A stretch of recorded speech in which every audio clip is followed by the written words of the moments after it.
The emeritus theologian had told him about C.S. Lewis, that brilliant Christian thinker of the 20th century, and his profound insights about the power of gratitude. "You know, Michael," the professor had said, stirring his tea slowly, "Lewis understood something fundamental about the human heart.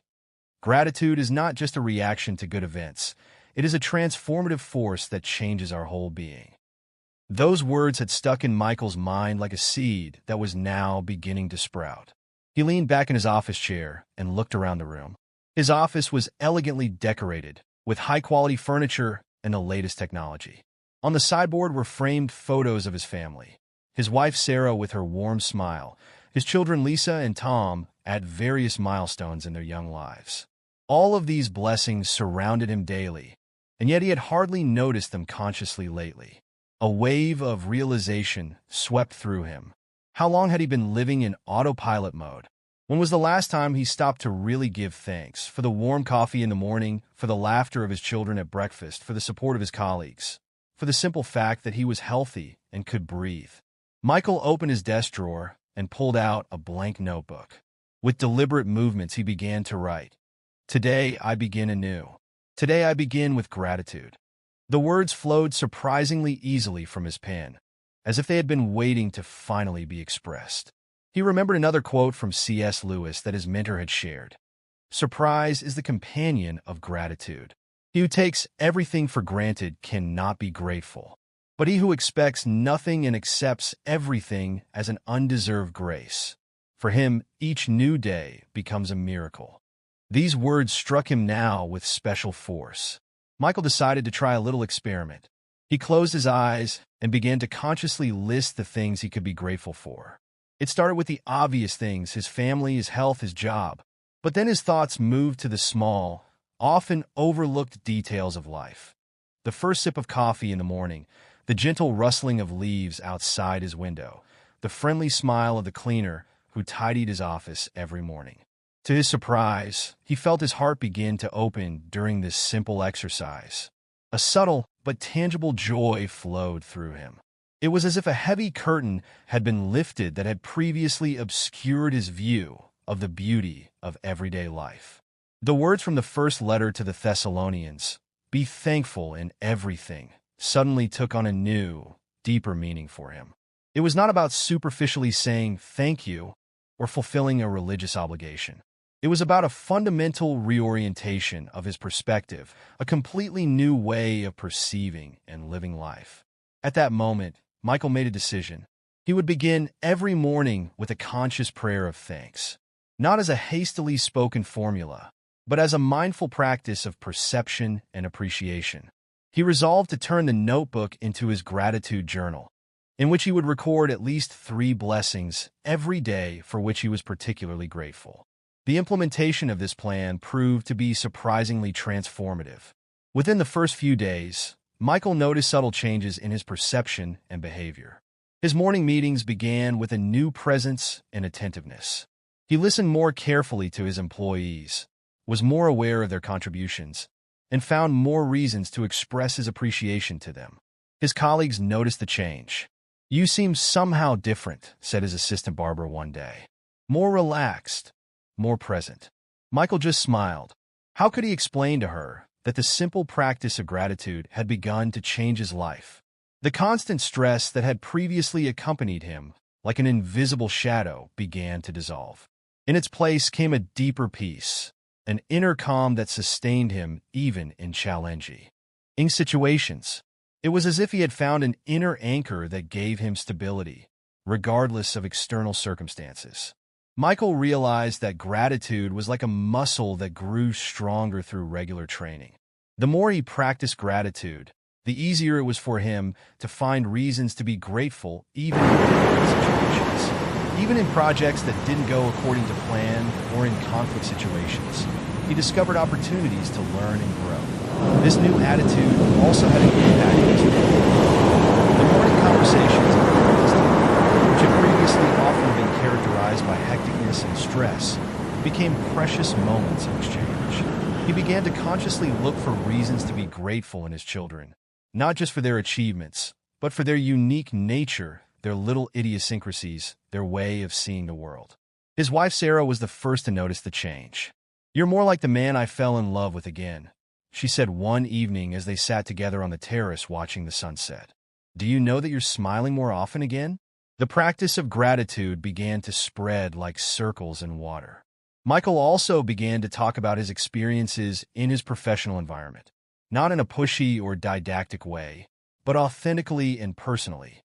In conversations with colleagues and clients, he shared how the conscious cultivation of gratitude had changed his life. To his surprise, he encountered great interest. Many of his conversation partners had similar longings. The longing for more depth, for more meaning, for a connection that went beyond the purely material and functional. His personal experiences became a bridge through which other people could also find access to this transformative power of gratitude. One morning, about 3 months after he began his gratitude practice, Michael leafed through his now well-filled gratitude journal. The entries traced a remarkable journey, from the first, somewhat tentative notes to the deeper reflections of the last few weeks.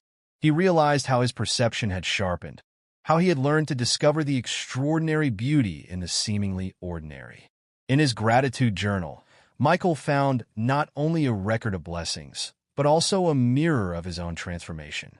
The entries that testified to difficult moments were particularly moving. Days when he had initially found it difficult to find reasons to be grateful, but which in retrospect had proven to be particularly valuable. For example, there was the entry from that stormy Tuesday when an important project threatened to fail. Instead of letting himself be overwhelmed by frustration and worry, he had forced himself to write down 3 things that he could be grateful for even in this situation. He had written, "Grateful for the trust of my team, which sticks together despite the difficulties. Grateful for the clarity that crises often bring. Grateful for the chance to learn from mistakes and grow." This conscious redirection of his thoughts had not only changed his own mood, but also the dynamics within the team. Instead of falling into blame and pessimism, they were able to develop constructive solutions together. Although the project was not implemented exactly as planned, the end result was in many ways even better than the original vision. Small handwritten notes now hung on his office walls. Quotes from C.S. Lewis and other spiritual thinkers that reminded him of the power of gratitude. One of his favorite quotes was, "Gratitude looks not at the size of the gift, but at the heart of the giver." These words had helped him to notice and appreciate even the smallest moments of grace in his everyday life. His morning prayer time had become a sacred ritual. Before the rest of the house had even woken up, he would sit in his favorite chair by the window, his gratitude journal on his knees, and reflect on the day ahead. He would give thanks for the challenges that awaited him, for the people he would meet, for the opportunities that might open up. This quiet time of gratitude radiated throughout his entire day. In meetings, he found it easier to appreciate the contributions of others instead of immediately looking for mistakes. When dealing with difficult customers, he developed a new composure that enabled him to find constructive solutions even in tense situations. His children noticed the change in their own way. "Dad is there much more, even when he's at home," Lisa confided to her mother one evening. And indeed, Michael had learned to be more present, to be more aware of the moment, and to enjoy it. The meals they shared became times of real exchange, in which each family member talked about their day, and they shared reasons for gratitude. One day, his son Tom came home with a bad grade, anxiously awaiting his reaction. Instead of the usual admonishment, Michael asked, "What can we learn from this situation? What can we be grateful for despite the disappointment?" This new approach opened the space for a deep conversation about expectations, failure, and the possibility of growing from setbacks. In his company, Michael began to integrate the principles of gratitude into his leadership philosophy. He introduced regular gratitude rounds in his team meetings, in which each employee could share something positive about the previous week's collaboration. This simple practice noticeably changed the atmosphere in the team and led to more open, appreciative communication. On some days, when demands were particularly high and time was short, Michael felt the temptation to neglect his gratitude practice. But it was precisely in these moments that he remembered his mentor's words. "Gratitude is not a luxury for good times, but an anchor in stormy days." He had learned that the conscious decision to be grateful was most important precisely when it was most difficult.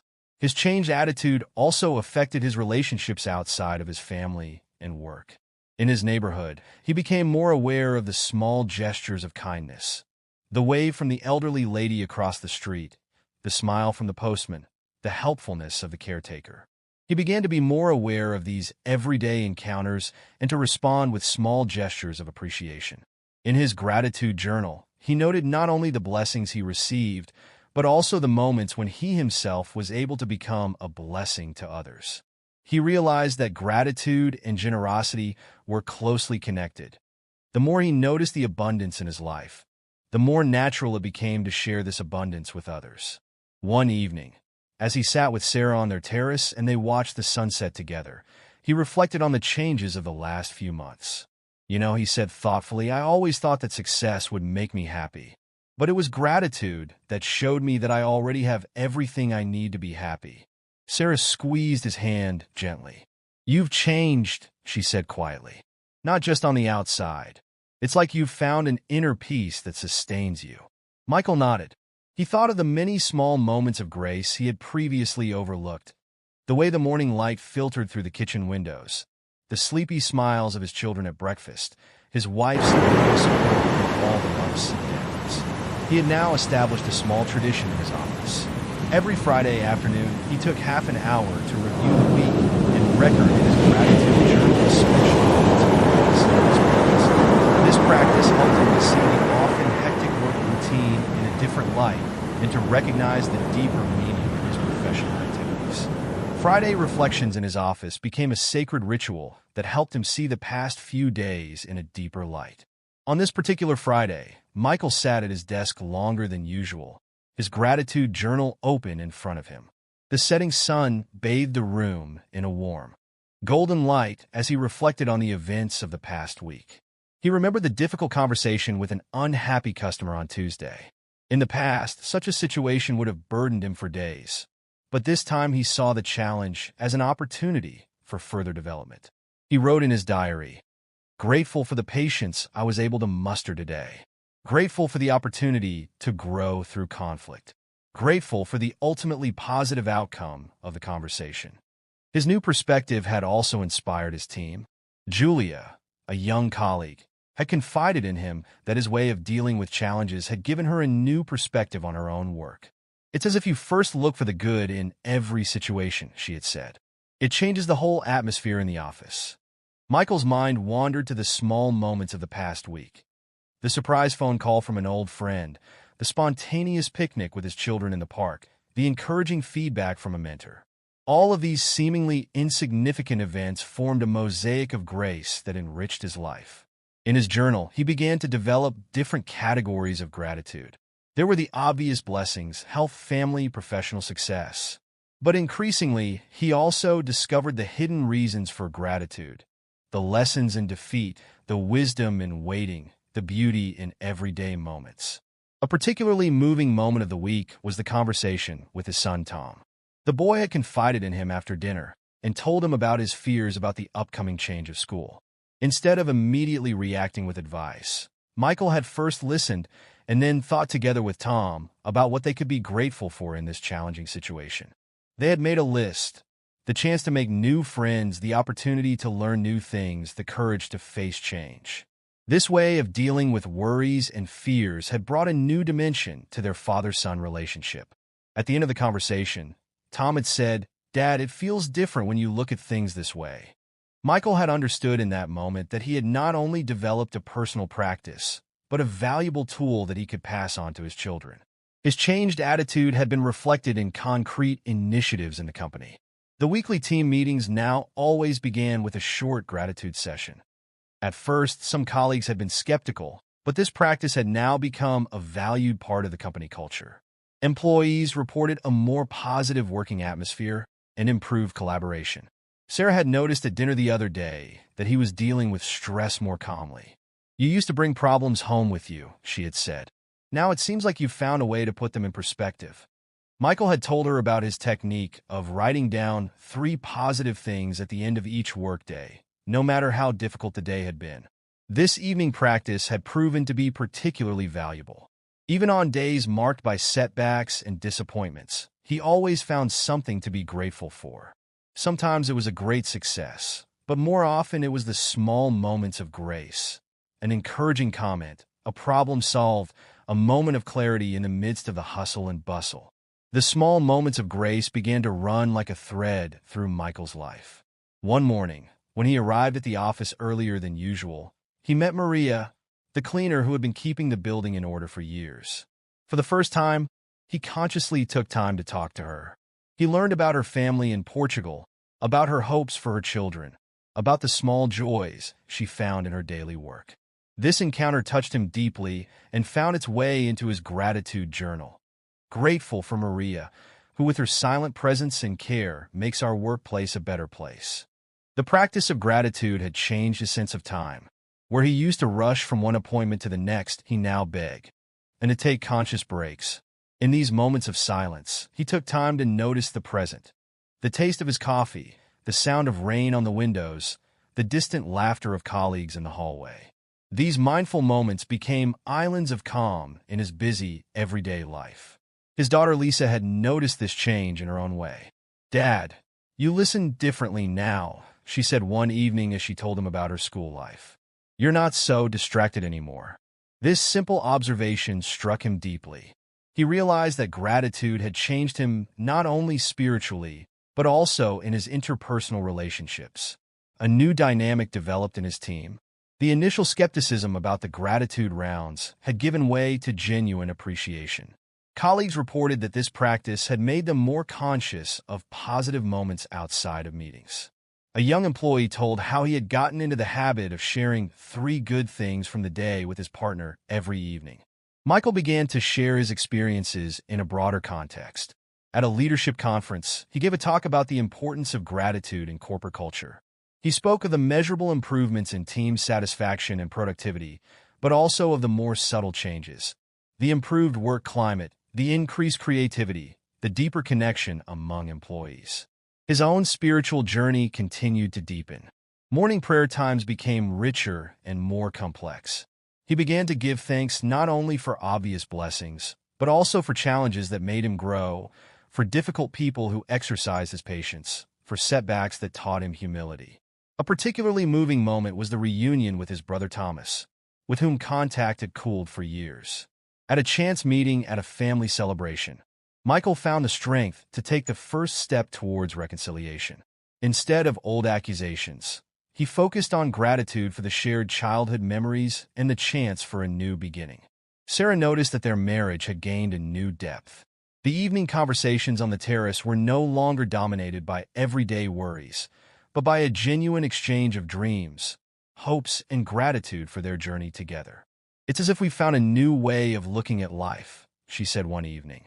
In his gratitude journal, Michael began to look at the more difficult aspects of his life in a new light. He now saw the high demands of his job as an opportunity to develop his skills.